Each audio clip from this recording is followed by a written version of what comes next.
All right, you're still under oath, Mr. Graham and Ms. Wilkes. Go ahead.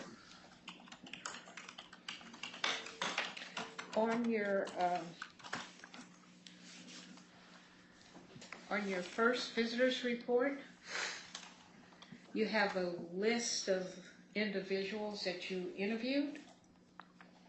Correct. So I would like to ask you why, with each name, starting with number 1, Gregory Martin. I don't understand the question.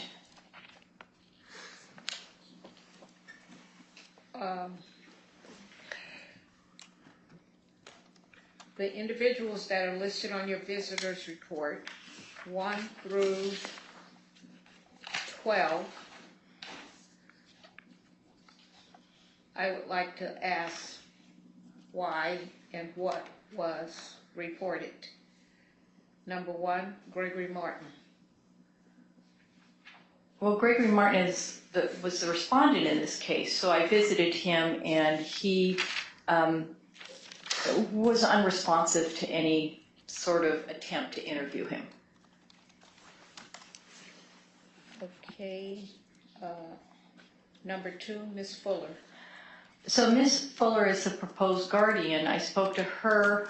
The general discussion when I talk to a proposed guardian is about what they know about the case, what their plan is for the case, who they're working with. So that would have been the general discussion. And what did she say specific was her plan for the case? If I remember correctly, the plan was really working with the hospital to identify placement plans, to identify funding for placement, to identify resources because of the concerns of financial exploitation, to identify how to recapture the resources that would be needed to fund his long-term care.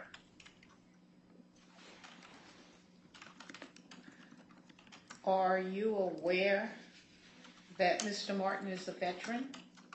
He was at the VA hospital, so yes. Yes. Are you aware that most of his medical is covered?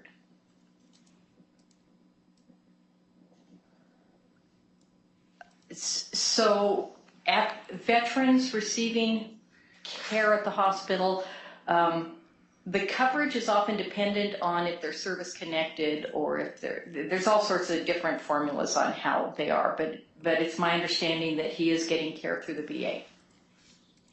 Okay. Number 3, Megan Hoffman.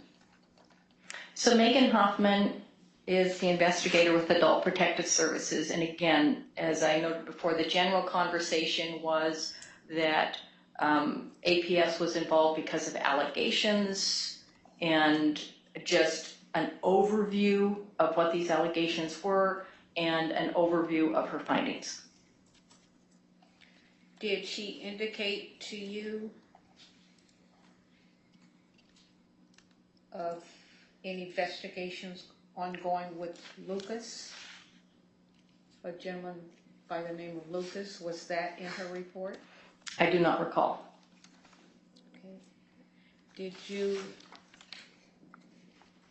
you ever interview a Lucas Gorman? That name does not ring a bell.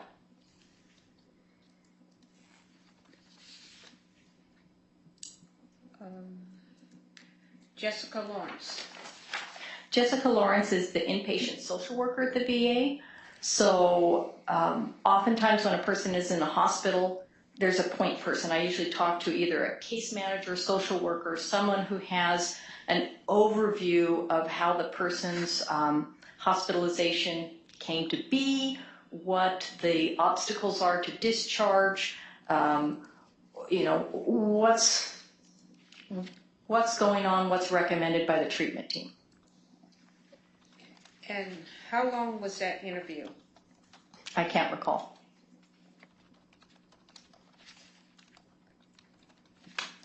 Okay, number 3, Dr. Osmond. So, number 5, you mean? Yes. Number Okay, 5. I'm sorry. Number 5 through number 12 would be review of medical records. I was able to get a release of information as a court visitor from the VA, and I reviewed these records. Just again, I'm not looking at pinpointing really specific, this is when a blood count was this, or really specific health information. I'm looking at more global functioning. I'm looking at ability to care for self.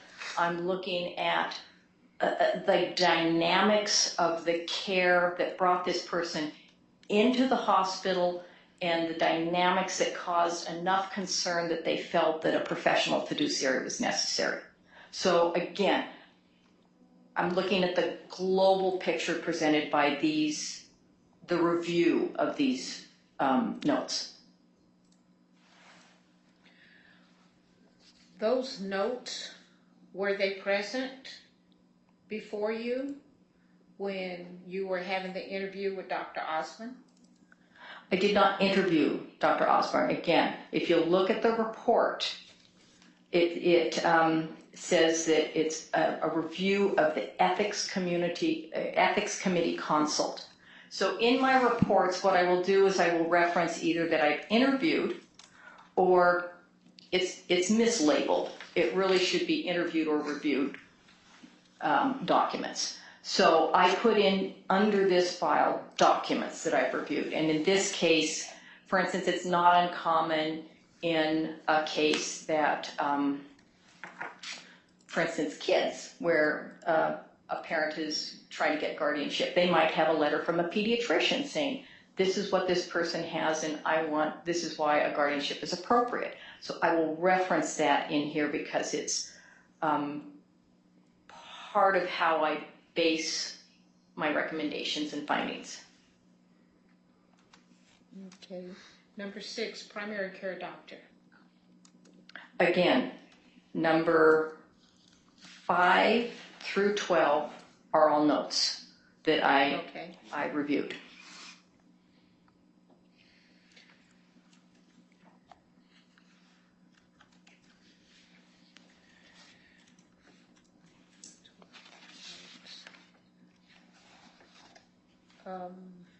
Number 13, Alzina. Alzina Martin, the daughter, one of the daughters of Mr. Martin, and when I spoke to her, talked to her about just the petition in general to see if she had any concerns or objections, and she did not voice to me any objections to the petition, and she gave me sort of, again, this brief outline of what her involvement is and how she got him into the VA Medical Center and how her sister Dawn had assisted. So again, just sort of this brief overview.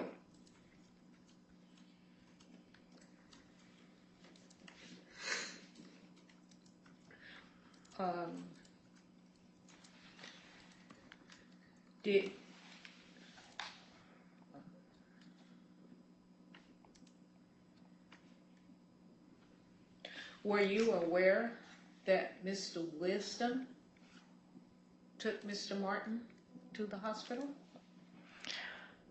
I don't recall the exact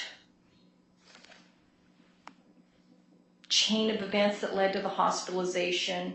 I know that Mr. Wisdom was in contact with the hospital at least once, and it was my understanding from talking to the hospital that there was difficulty reaching him after that. That there was again, the reason for the petition was because there was challenges communicating with Mr. Wisdom and with you, and trying to establish any sort of care plan. So that was that's where this petition came from because of those concerns. Were you aware of any email communications between Mr. Wisdom and the doctors? I have no knowledge of that. Were you aware that there were emails and phone numbers on record? I don't have that direct knowledge.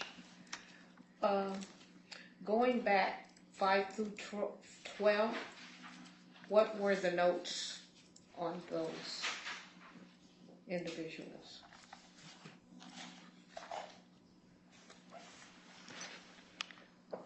I'm not sure I understand your question. You indicated 5 through 12, which is basically VA employees. Correct. What were the notes on each one of those individuals? Right now, because it's been long enough, I can't tell you the real specifics in each note, but again, I can tell you an overview. For instance, number 5, Dr. Osborne, that was the findings from the Ethics Committee, which expressed concerns about needing a decision maker, a substitute decision making for Mr. Martin. The primary care progress note, I think there was concerns raised, again, about your involvement with the case and concerns that, again, fed into that ethics committee consultation and recommendations. The hospitalists, those notes are all talking about, and the social workers, they're talking about 2 different things. And again, I cannot give specifics. I can give you sort of the general overview where they talk about his functional status, his ability to communicate his care needs, and concerns about who is guiding his care since he is unable to communicate his care needs, and how they're going to move forward with discharge plans because of the dynamics. Were you aware that a senior adult home was ready to place Mr. Martin? I don't have that information.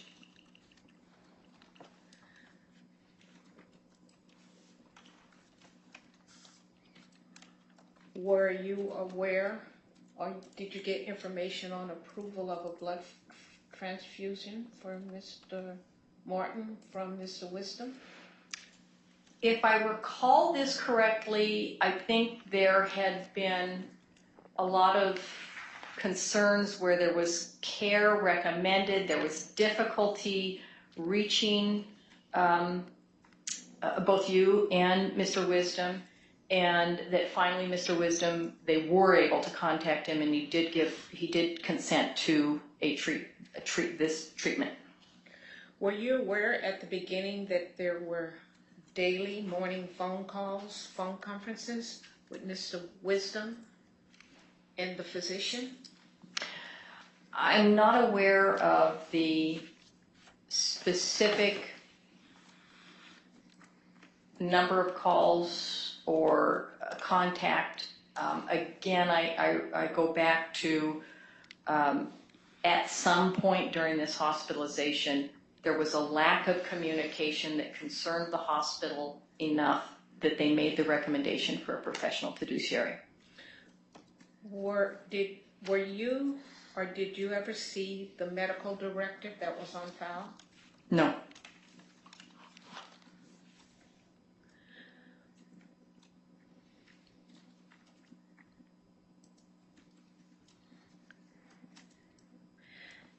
How often have you seen Mr. Martin since your first report? I only saw him once. I saw him the second time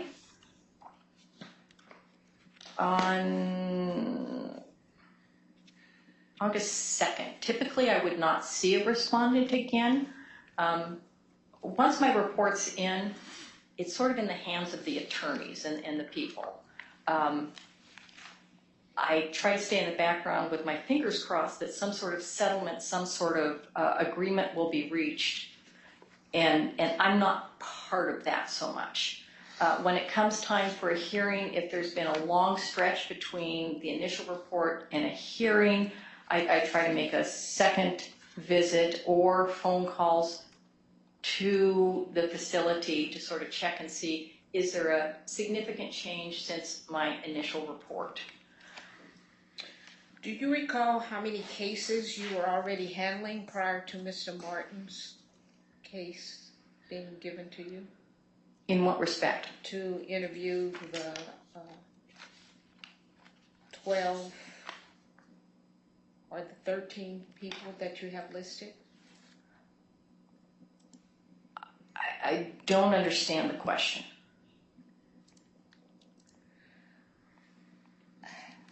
Prior to Mr. Martin's report, how many reports did you have going on at that time? So how many open cases did I have at the time? If that's the term. Because again, I've been appointed on thousands of cases. At any one point in time, I might have anywhere from 4 to upwards of 15 open cases, plus anywhere from, on a really good day, none, to more than 10 or 15 where I call them my limbo files, where there's an objection filed, but I can't do anything, or I'm not required to do anything until there's a decision made on whether they're going to a hearing or whether something else is going to happen on it. So it's very static. When were you notified on Mr. Martin's case?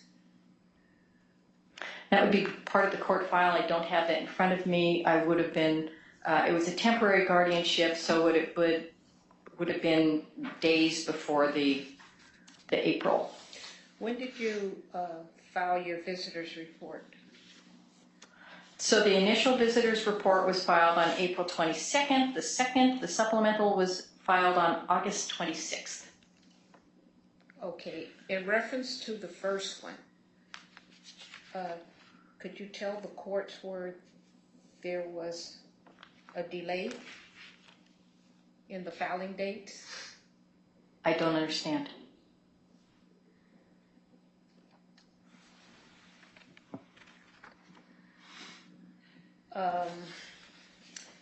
You have on your court report that you interviewed 14 individuals.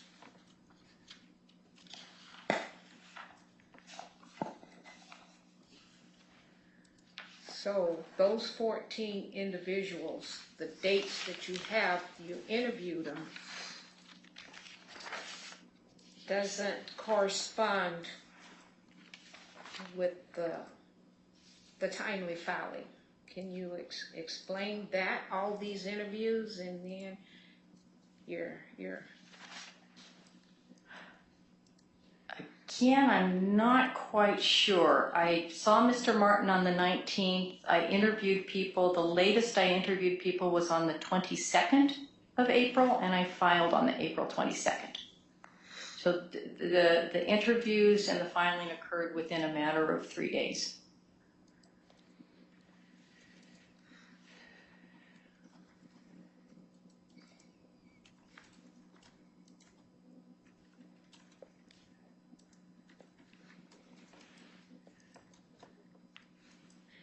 Did you ever try to contact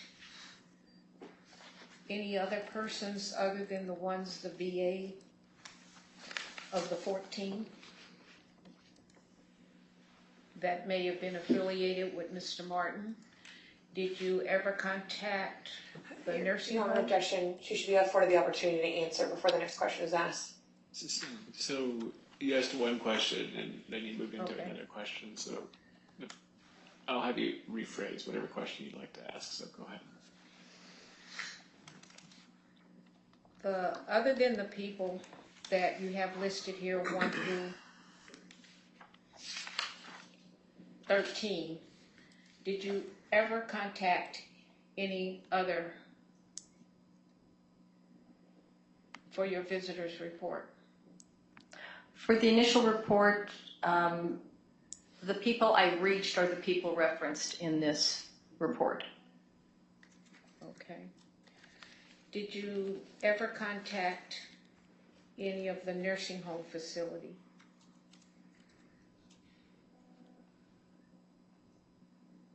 What nurse? I'm not sure what you're speaking of.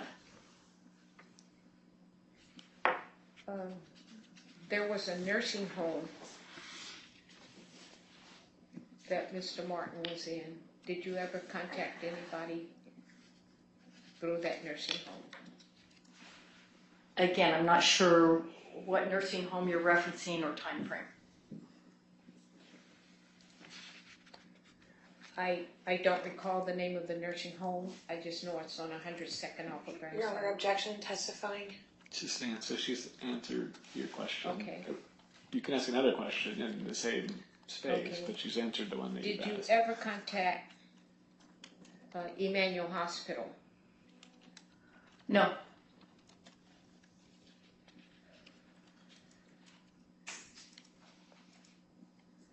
Did you ever contact Kelly Doyle?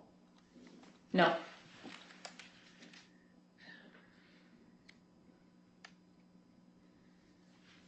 Did you ever contact a lady by the name of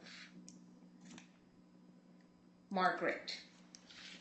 Objection, Your Honor. She already asked if she contacted anybody else, and it's been answered. Overruled. You can answer. I don't recall anyone named Margaret. Okay. I have no further questions, Your Honor. Okay. Thank you, Ms. Lux. Any redirect, Ms. Helsman. Thank you, Your Honor.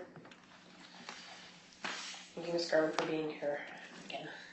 There's been lots of questions asked about if you spoke to Mr. Waleed or other parties. Would your opinion have changed in the report if you had spoken to Mr. Waleed? No, based on the findings. And do you think your opinion would have changed if you had spoken to Mr. Wisdom? No, based on discussions with concerns raised by the VA and Adult Protective Services. Objection. Overruled. Same type of question. If you had spoke with Ms. Wilkes, would your opinion have changed in the report? No. And do you, here for just edification purposes, in a guardianship and conservatorship case, when there is a POA or a power of attorney that's in existence, can you maybe explain a little bit for the court why we still end up having a guardianship and conservatorship being appropriate? So the goal always is, if you have a good plan in place, a power of attorney healthcare directive, and it's working, there's no need for a guardianship. Typically, the reason I get appointed in cases is because it's failed for some reason. And in this case, there was a power of attorney, there was a healthcare directive in place. There were these two documents in place, but they weren't working. There was allegations that had been substantiated about financial exploitation and referred to law enforcement. With the advanced directive, or excuse me, the healthcare directive, there were concerns about the level of communication and cooperation at the hospital, to the point where they convened an ethics committee. And what I noted before was ethics committees only come in when there's very complex dynamics and concerns. It's not something that I typically will see in cases other than high conflict cases. So those are the cases where I see guardianships asked for, is when those instruments are just not working effectively for the health, the welfare, the care of the respondent. And you talked a little bit about conflict of interest. If a proposed fiduciary is filing a lawsuit against the protected person to recover funds, do you believe that is a conflict of interest? Yes. Do you believe that person is appropriate to serve as the fiduciary? Objection. Overruled. No. In this case, do you believe that Mr. Wisdom is appropriate to serve under the power of attorney or under the advance directive? Objection. Overruled. No. And why so? Again, at the VA, what's referenced is concerns about a level and the type of communication, and that non-responsive, and they just weren't able to move forward. Okay. Do you believe that Mr. Waleed is appropriate to serve under a power of attorney? No. And Objection. why is that? Overruled. Again, the concern is there's multiple filings where there's asking for money, and I just believe there's a conflict of interest of looking out after the best interest of a person when your focus is on trying to get money out of that person. You previously testified on, I believe, last Thursday or Tuesday, regarding the CAP audit that was done at the request of Judge Norby in Clackamas County in the Holly Reitiman matter. Correct. Objection. Basis. She already stated she didn't know anything about the report in the previous, when I was questioned. I don't know nothing about the report, so we backed off of that. She should too. She said she doesn't remember. Overruled. I think it's a different question. Go ahead. You mentioned that you had reviewed it. Yeah, I had, to be perfectly honest, more skimmed it. Reviewed. After your skimming of it, do you still support the appointment of Ms. Fuller with the caveats that you put in last time with additional protections? Correct. Okay. And do you have any reason to doubt the report from the VA as to its authenticity or believability? No, historically I found them to be very careful in their documentation. Do you have any reason to doubt the report or the conversations you have with Adult Protective Services? No. And do you have any reason to doubt the reasons for the Ethics Committee convening and making a report? No. Okay. And do you stand by your reports as of today? Yes. And do you stand by the recommendations you put in those reports? Yes. And for a clarification purpose, and if you would like to review the initial filed document, the emergency petition, did the petition ask for Oregon advocates to be appointed? Or did it ask for Ms. Fuller and Ms. Fosback as individuals to be appointed? I can't recall. Would it help if you looked at the document? Yes.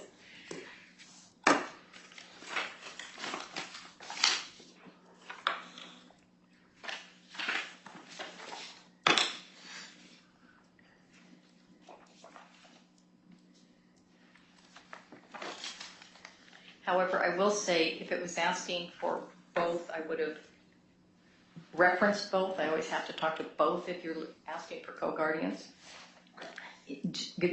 Giselle. You believe it says that Ms. Gazelle's the petitioner. Correct. If you look on the second page, it might say who the proposed fiduciaries are.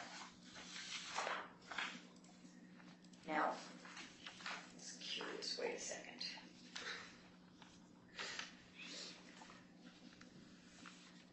Objection, Your Honor. Relevance. Overruled. She's the petitioner. They're co-fiduciaries. Correct. Is it asking for Oregon advocates to be appointed or them as individuals?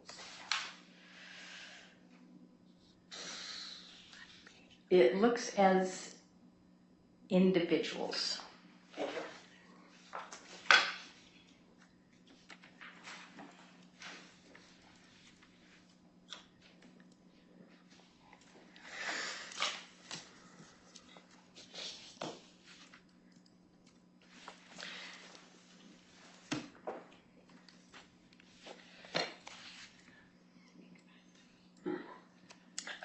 And then since we were here over a week ago, to quickly clarify for the record, do you believe that Mr. Martin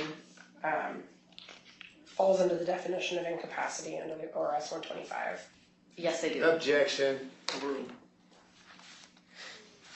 To clarify further, do you believe that he's able to make medical decisions? No. Do you think he'd be able to provide for his own health and safety? No. Would he be able to manage his own finances? No. At this point, do you believe a professional fiduciary is needed to be appointed to act on behalf of the protected person? Yes. No other questions, Your Honor? Okay, thank you, Ms. Salisbury. Ms. Fairman, thank you very much May I be for excused? your time, and you absolutely can be excused. Thank you. Take care. Have a good day. Ms. Salisbury, next witness. I'd like to recall Jessica Lawrence. Okay. Thank you.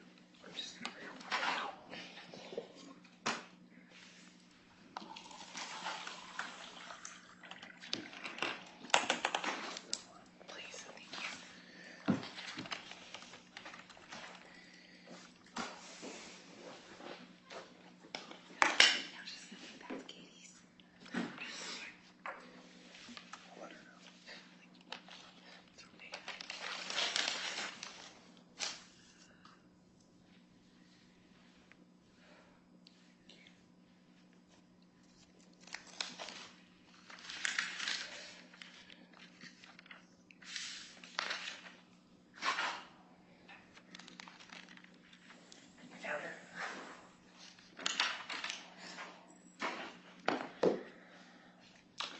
Ms. Lawrence, I have you come up to the witness box like last time and remain standing and take direction from my clerk.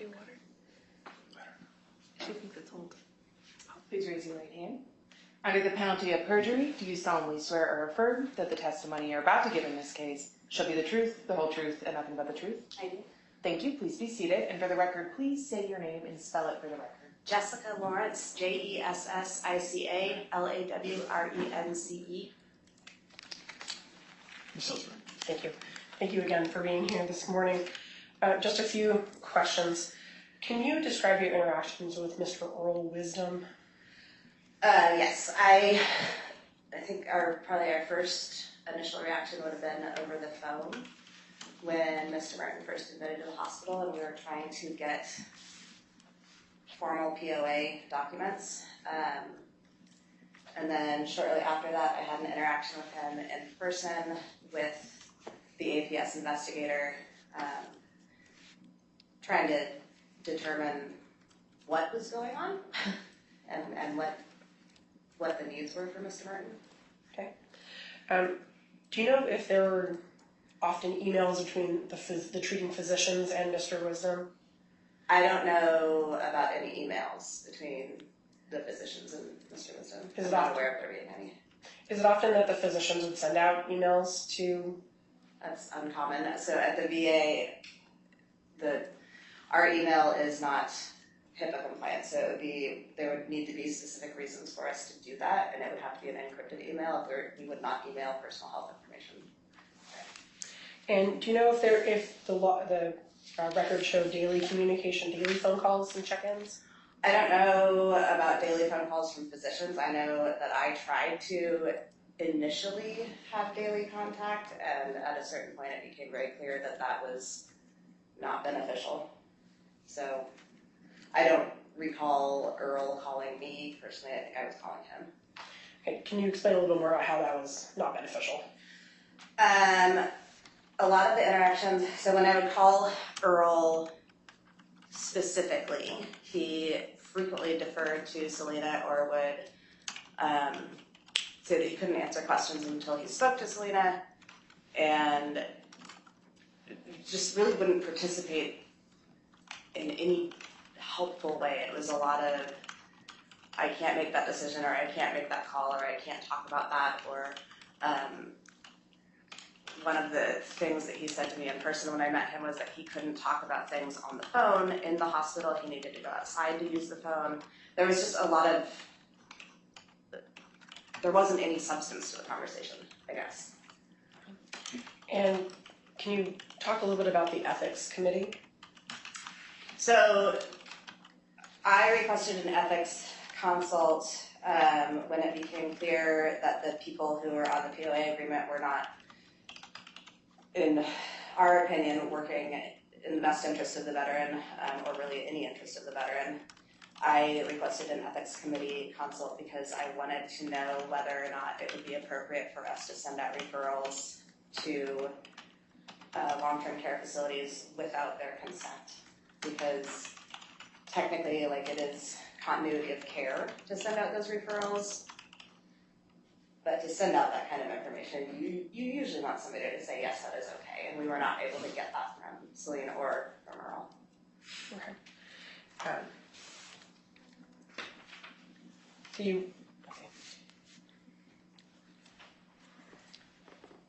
In your interactions with Mr. Martin and your observance of this case, do you believe that Mr. Wisdom would be an appropriate fiduciary for Mr. Martin? I don't. I get the sense that he really did not understand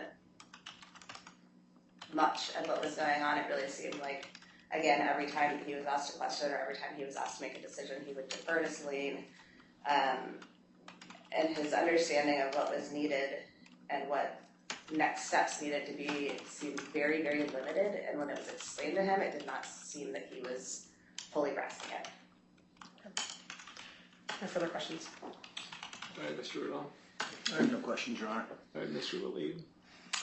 Thank you again for showing up. Have you seen my father today or the last week? I have seen your father this week. I've been in the court all day today. Okay, but you said last week you seen him? Yes, I did. Okay. Are you, when you go see him, are you aware of his Objection, surroundings? this is outside the scope of direct. I'll give him some latitude. Go ahead. Mr. Willey, you can ask the question. Yes, okay. I went to see my father also this school week. Your Honor, objection, testifying. Sustained. Have you noticed my father's floor and bathroom not clean? That's not really in my scope of practice. That's not something that I address. So if you did see the floor not swept or clean, do you have anything Objection, done about it? relevance. I'm going to sustain the objection because I think it's outside the scope of what they ask. So generally speaking, when a witness is called, the cross-examination is limited to whatever it is they had to talk about. Oh, So, okay.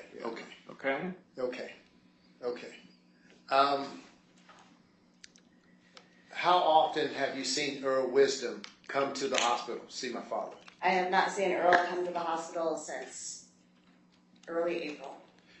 Okay, and before April, what time was my father admitted into that hospital? I do not know what time exactly he was admitted. Okay, Mr. Earl Wisdom, was he there when my father was admitted to the hospital? Yes, he brought him to the hospital. Okay, do you know around what date that was? It was the 23rd that he was admitted, 23rd of what? March. Thank you. And how many times did you see Mr. Wisdom after that particular day? I believe I only saw him twice. Okay, and did he describe to you he was power of attorney for my father? The first time I saw him, he was bringing in power of attorney paperwork and saying that he was power of attorney. And did you mention before that there was a signature page missing out of that? Yes. Okay. And what was done because of that? What was the... Earl Wisdom was directed to get the missing signature page and was told that without the signature page, we could not actually have him act as the POA. We needed the full document. Did he ever do that? Yes. Okay. And how long after that did Mr. Wisdom show up? He disappeared, what, after April, you say? He never came back? Yeah, he came in because we asked him to come in. He came in to bring the missing page. And my father, was he held in the hospital for any particular reason? He was admitted to the hospital, Okay. and then he remained there because Celine and Earl would not participate in discharge planning. And who visited my father? I don't know. Is there a record of that? There wouldn't be. Your Honor, objection again, this is outside the scope of direct. This is not... I'm going to overrule it. I think Mr. Wisdom was there or not. Go ahead. Was Mr. Wisdom the only person visiting my father at this time? I don't know. Thank you. No other questions? All right, Ms. Wilkes, any questions? Yes. All right, go ahead. Hi, Megan. Did you recall a conversation where you indicated Mr. Martin could only go to the Roseburg facility in Roseburg, Oregon? I recall that being proposed because I had been told he had no money to pay for care, but also did not qualify for Medicaid. Roseburg CLC is the only long-term care facility that would be available to a veteran who is not able to pay for care and is also not eligible for Medicaid long-term care benefits.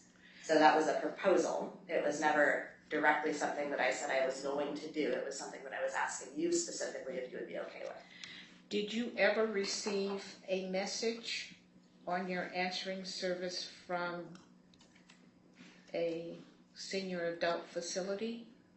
I received a call from somebody who ran a foster home. I never received a call from somebody who ran a long-term care facility.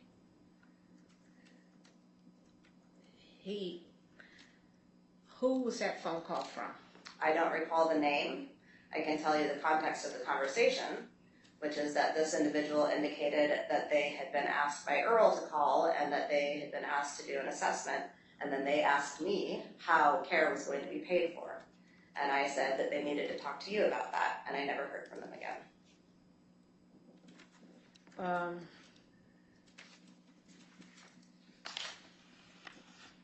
Did you know that that individual that you spoke to has both long-term care and senior adult care? No, I didn't know that. They didn't tell me that. Okay. Did you recall indicating that Mr. Martin was ready for discharge? Mr. Martin has been ready for discharge since the day he admitted. I'm referring to the first stage. Again, he has been ready for discharge since the day he admitted. So that would have been true at any date of any phone call. Do you recall that a postponement was in the discharge? There was no postponement in the discharge. There was time that we were giving you and Earl time to arrange something. We agreed to delay discharge so that you could have extra time. Do you recall going on a short vacation and there was no communication? I go on vacations whenever I can, and when I do, there is a covering social worker, just as today there is a covering social worker. I can't be held responsible for the calls that were or were not made by people on my team. Do you recall the discharge being postponed because of a blood transfusion? No discharge has been postponed because no discharge has been planned.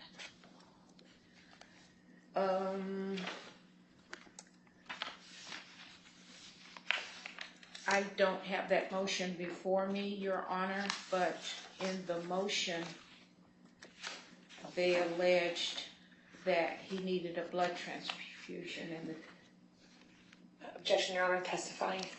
Yeah, so Ms. Wilkes, you'll be able to testify about what you want me to know when it's your Okay. turn, and that's coming up soon. Okay. But right now you're stuck with Okay. asking a question and the answer you get.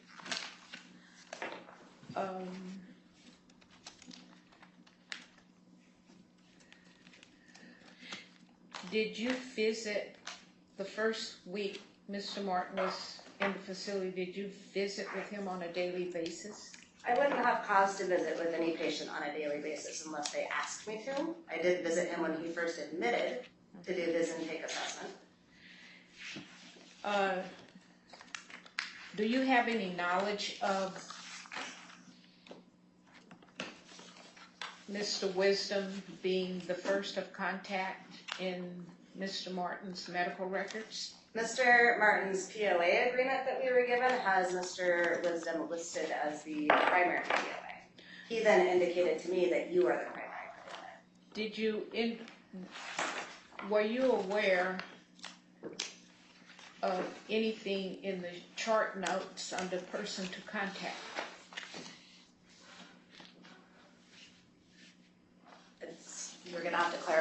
question. Were you aware of any language in Mr. Martin's chart notes of the first person to contact? Not that I recall, but I know that you and Mr. Wisdom were in his chart as people of contact. Were you aware that Mr. Wisdom was the primary person to take him to all his appointments? I am. Were you aware of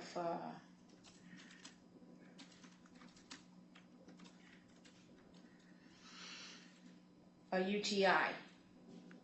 I don't know why it would be. I'm not a medical doctor or a nurse.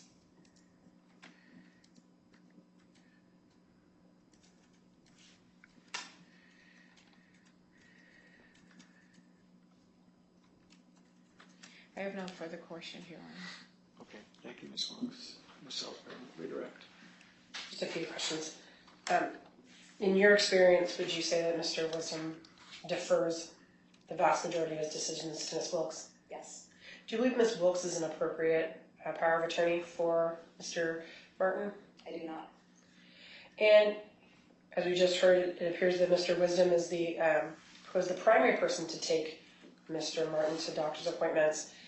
Does that increase your concern when he's non-responsive? Yes, it does. It also increases my concern that there was documentation about conversations with Earl stating that Earl himself said he didn't know where Mr. Martin lived, that he and Celine had prearranged pickup points where he would then meet Celine to get Objection. Mr. Martin. Sustained. And again, it really seems So the that objection Mr. is sustained, so you can't answer that question. Ms. Salisbury can ask any questions. Hearsay. Okay.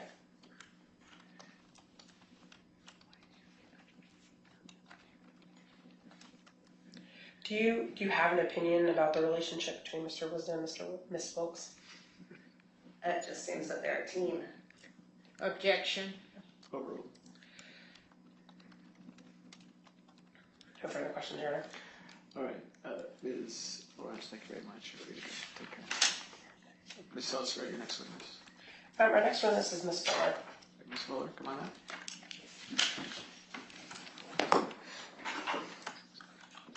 Remain standing and take direction from my clerk, please. Please raise your right hand. Under the penalty of perjury, do you solemnly swear or affirm that the testimony you're about to give in this case shall be the truth, the whole truth, and nothing but the truth? Thank you. Please be seated. And for the record, please say your first and last name and spell them both. Gazelle Fuller, Giselle Fuller. All right, counsel. Thank you, Ms. Fuller. Can you tell us a little bit about what you do? I'm a professional fiduciary. And what does that mean? It means that I'm nationally certified to help represent, act upon a person that is incapacitated or just needs a little more help. Okay. And how long have you been doing that? I started working in this field in 2012, 2013. Okay. And are you on any committees or anything like that? I am. I serve as the secretary for the state guardianship association. I'm also the Soldier and Family Readiness support leader for Hotel Company, which is a National Guard unit. Okay. And can you tell us a little bit about how we got here today? I received a call from Adult Protective Services stating that there was a client in the hospital of need. There was a lot of family dynamics. There was a lot of moving pieces, and asked that I check it out. I, from there, was given the number to the social worker at the VA hospital, where I made an appointment. I spoke with her, and then I made an appointment to meet with her and a protected person to get more information about the case. Okay. And so did you in fact meet in person with Mr. Martin? Yes. Okay. And from your observations from a meeting with him, is he able to obtain his own food? No. Is he able to consent to medical appointments? No. medical procedures? No. Could he obtain his own shelter? No. Could he deal with his own finances? No. Could he defend himself against a lawsuit No. filed by another? No. And how often have you seen Mr. Martin? 2 or 3 times. And how often do you speak with the VA social worker? About once a week. And If what not kind more of, frequent. what do you talk about? The level of care. Lately we've been talking, there was a period we did the level care, then we did Medicaid because we were out of funds. From there, then we started talking about what potential discharge plans could look like, should he be eligible. There were some medical hiccups that he had in between there, so we talked about different procedures, how to go through those, how to maneuver through that. And now we're back on what potential discharge could look like. And at this point, what is the reason he's not being discharged? Is we're waiting for this court procedure to move forward so we can determine where he is appropriate, where he is safe. And there's been some discussion about different cases that you've been involved with. Tell the court a little bit about what we dubbed the Morningstar case. It was the Lane County case in 2019. 2019, I was working as vice president for a company, Elder Care Resources of Bonte. In that company, it's a very segregated type of company where you have fiduciaries, care managers, you have your billing department, you have different entities. The fiduciaries were there to come in, do the court cases, and then they would kind of hand off the stuff to the care managers or assistants or stuff like that who would help follow on a monthly basis. You have your filing manager who would take all your paperwork and hopefully put it in your paperwork and create files and things like that. You had your bill paid person that would handle your checkbooks and make sure all the bills were paid, send them to you to review and sign checks, but eventually they would go back to that person. And I'm sorry, I totally lost track of what the question was. Oh, it was about the Morningstar case. How So I received a call from my employer, which was the president, that said that Adult Protective Services had come into the office, and can I leave my client that I was visiting with and come back and talk to her about what's going on. We were in the middle of a doctor appointment, so that was impossible. So I met her later on in the day, and she had said that Adult Protective Services had come in and stated that there was some questions and concerns regarding the Morningstar, Miss Morningstar.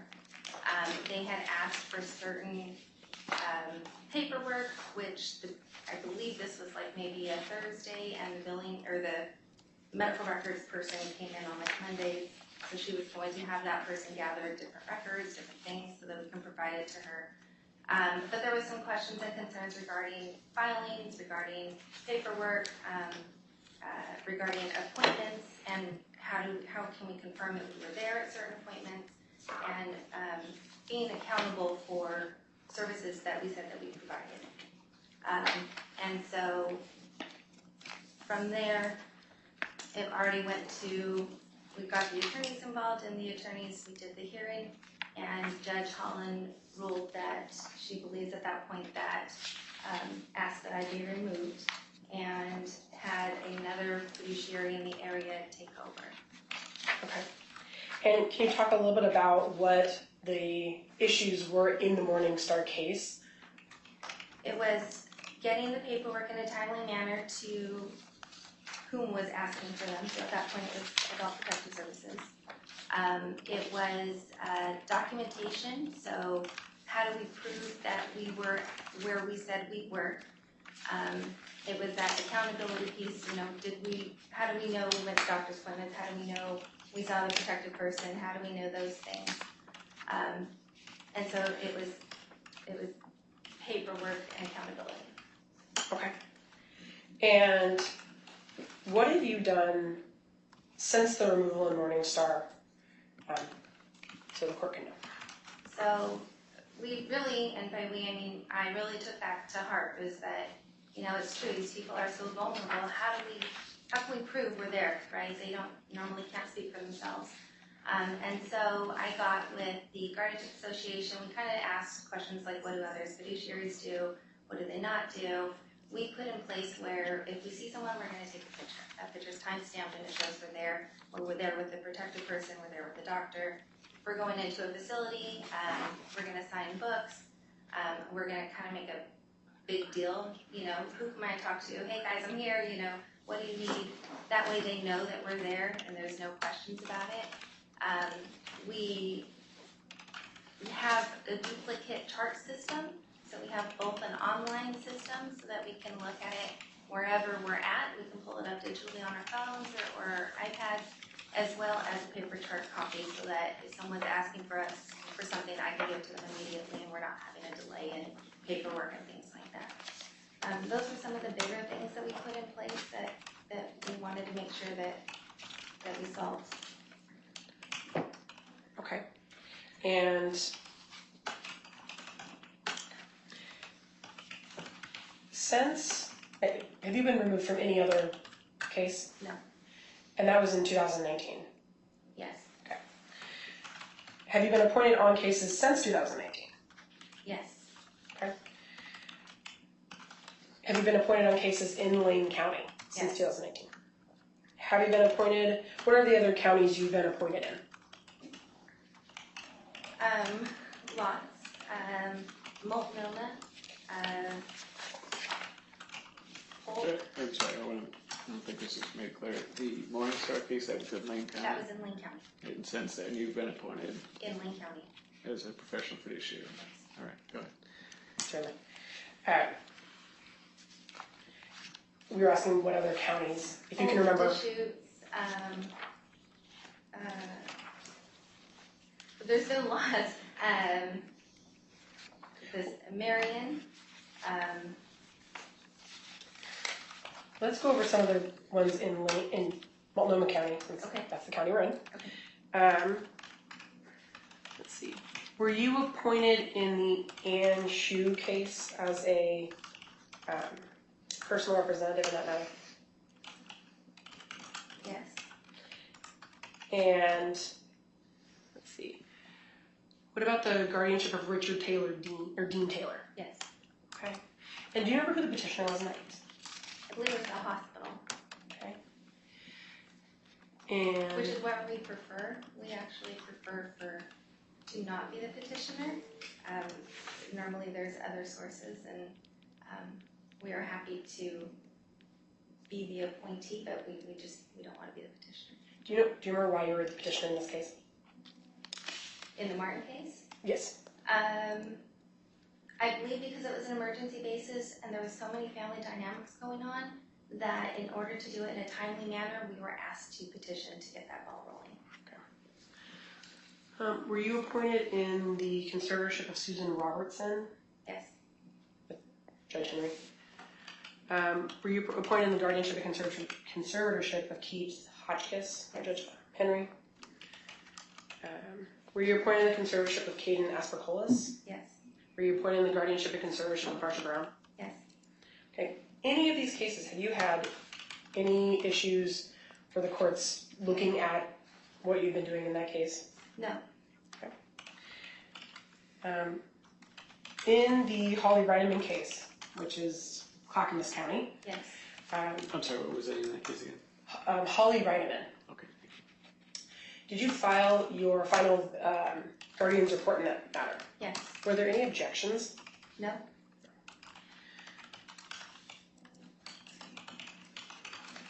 With regard to two papers, there was a question of a Washington County case. Yes. Do you remember the facts about, and that is the, sorry, I can't remember, the William Fow matter. Can you talk to the court a little bit about that one?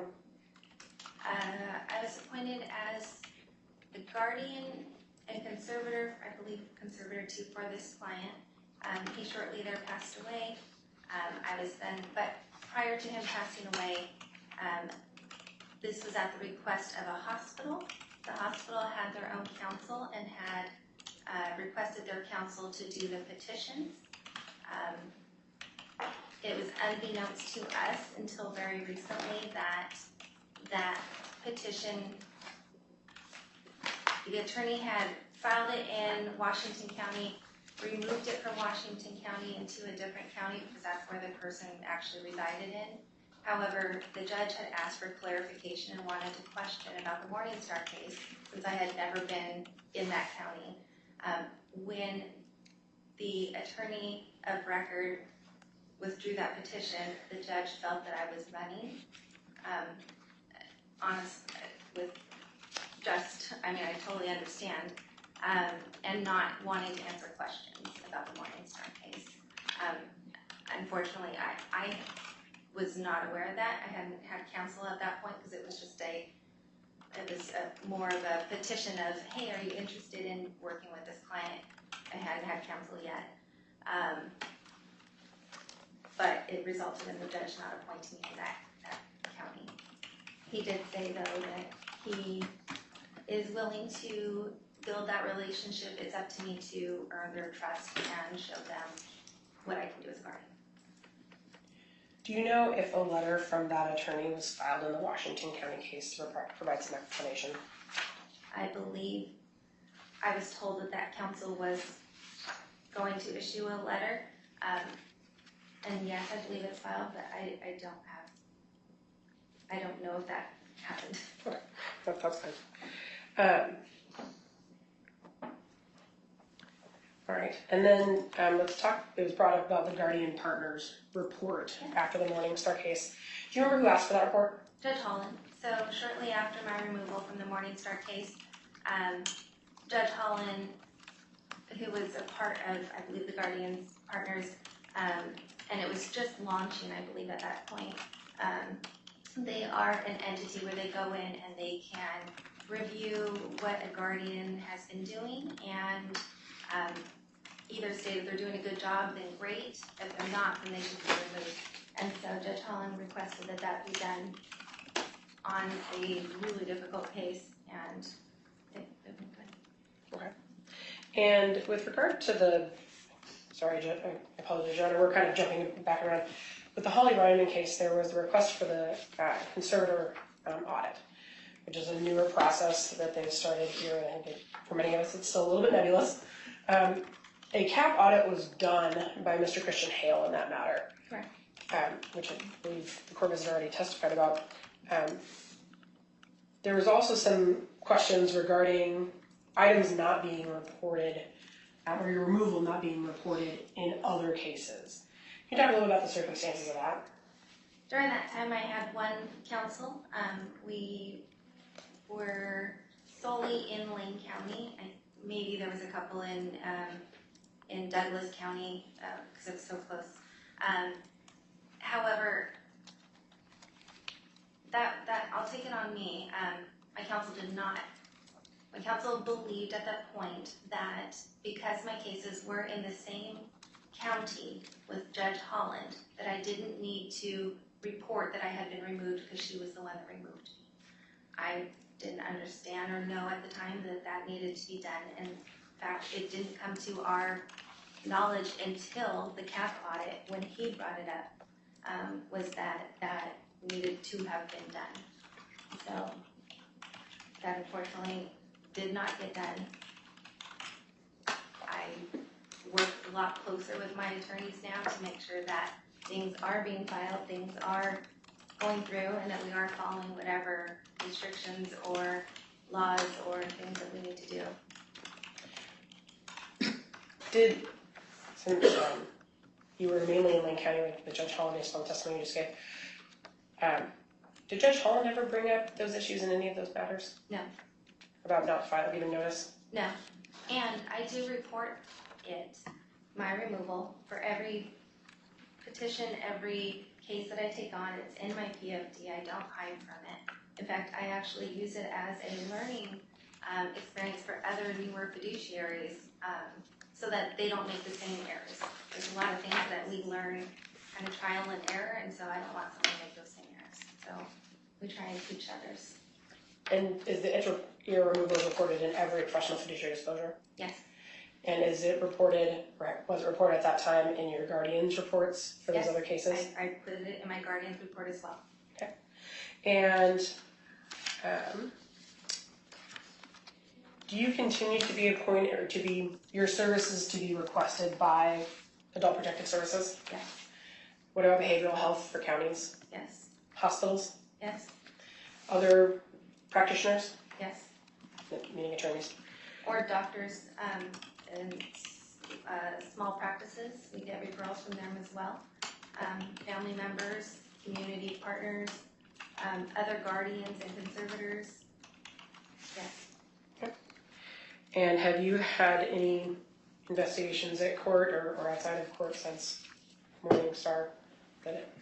No, other than the guardian partners where they came in to review, and then the CAP audit, which I never spoke to him about, but he did it based on my cases. So you never spoke to Christian Hale during the CAP audit? No. Okay. So he did not ask you about your practices? No. Did you get a chance during that case to do any cross-examination of Mr. Hale? No, he was not at that hearing. He was not available to testify? No. Did you find inaccuracies in the CAP audit? Yes. And let's see. With regard to this case in particular, did you have an opportunity to review any financial documents of Mr. Martin? Yes. And what were your findings in those?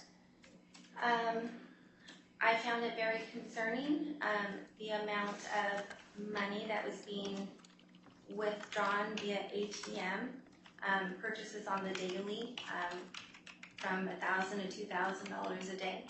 I found it very concerning that someone is in the hospital and that's being done.